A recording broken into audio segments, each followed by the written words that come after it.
জুলাই 2019 সালে এরশাদ সাহেব মারা গিয়েছিলেন। ওদিনও এরকম বৃষ্টি পড়েছিল, ঠিক আজকের মতোই ছিল দিনটি, মেঘাচ্ছন্ন, সারাদিন বৃষ্টি। আমি সেদিন ছিলাম আজমির শরীফে, কারণ তার এক সপ্তাহ আগে থেকেই উনি ছিলেন লাইফ সাপোর্টে, গত সরকারের আমল ছিল সেটা।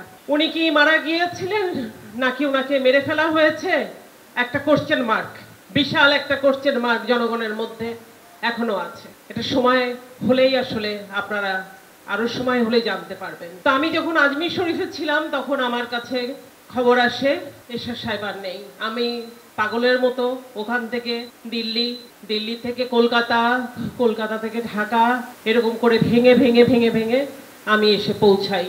টিভির স্ক্রলিং এ দেখি আমার বাবা এরিক হাউমাউ করে ওর বাবার জন্য কান্নাকাটি করছে। সেটা সহ্য করা যায় না। একদিকে এরিকের বাবা চলে গেছেন, আরেকদিকে এরিককে আটকে রাখা হয়েছে।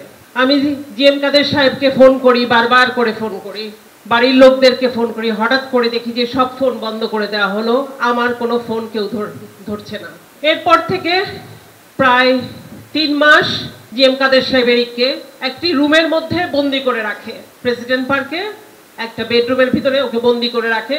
ও গোসল নেই, খাওয়া দাওয়া নেই, চুল টুল লম্বা হয়ে গেছে, দাড়ি লম্বা হয়ে গেছে, বিশ্রী একটা অবস্থা, মারা যাওয়ার মতো অবস্থা। ওই সময় ওনার ভাতিজা মরহুম মেজর খালেদ আক্তার এবং আমাদের ট্রাস্টের চেয়ারম্যান কাজী মামুনুর রশিদ, তারা দুজনে মিলে ডিসিশন নেন জিএম কাদের বিরুদ্ধে, যে যা থাকে কপালে এরিককে বাঁচাতে হবে। এরিক হচ্ছে এরশাদ সাহেবের একমাত্র সম্বল, এরিককে না বাঁচাতে পারলে কিছুই হবে না, এরিকের মার সাথে এরিককে এনে দিতে হবে। তারপরে তারা আমাকে এরিকের দায়িত্ব বুঝিয়ে দেন।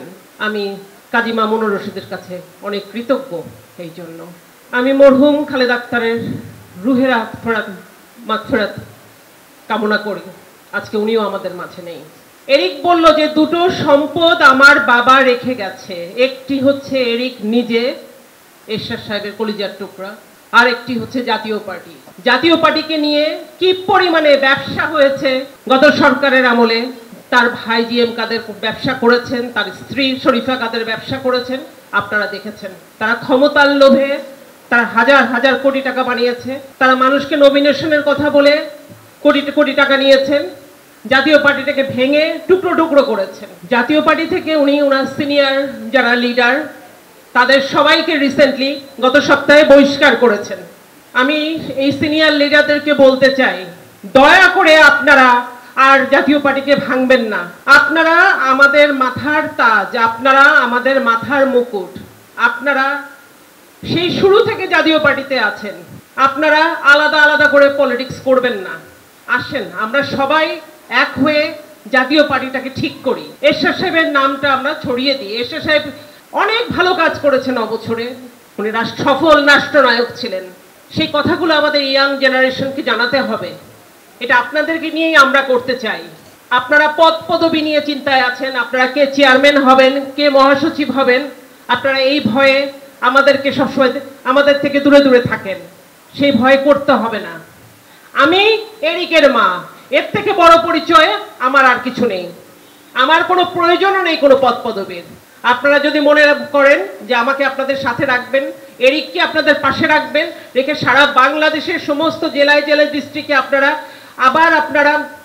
যদি নিয়ে ঘুরেন, এরশাদ সাহেবের কথা বলেন, মনে করিয়ে দেন সবাইকে, দেশবাসীকে, দেখবেন জাতীয় পার্টিটা একটা ভালো জায়গায় চলে আসছে। জাতীয় পার্টিটা আবার ঘুরে দাঁড়াবে, এটা আমার বিশ্বাস। এটা একা আপনারাও যেমন করতে পারবেন না আলাদা আলাদা, ঘরের ভিতরে বসে পলিটিক্স হয় না। পলিটিক্স করতে গেলে মাঠে ময়দানে কাজ করতে হয়। আপনারা ইয়াং জেনারেশনকে উদ্বুদ্ধ করেন। আসেন আমরা সবাই মিলে এরশাদ সাহেবের রেখে যাওয়া জাতীয় পার্টিটাকে আমরা বাঁচাই। আপনাদের আর বেশি সময় নিব না। আমাদের পল্লী বন্ধু হোসেন মোহাম্মদ এরশাদ ট্রাস্টের চেয়ারম্যান কাজী মামুনুর রশিদ এবার কিছু কথা, গুরুত্বপূর্ণ কথা বলবেন এবং সভাপতি বক্তব্য দিবেন। আপনাদের সবাইকে ছোট ছোট বাচ্চারা যারা আশেপাশে মাদ্রাসা থেকে যারা সবাই এসেছে তাদের সবাইকে বলবো, তোমরা এরিকের আব্বার জন্য আজকে সবাই দোয়া করবেন।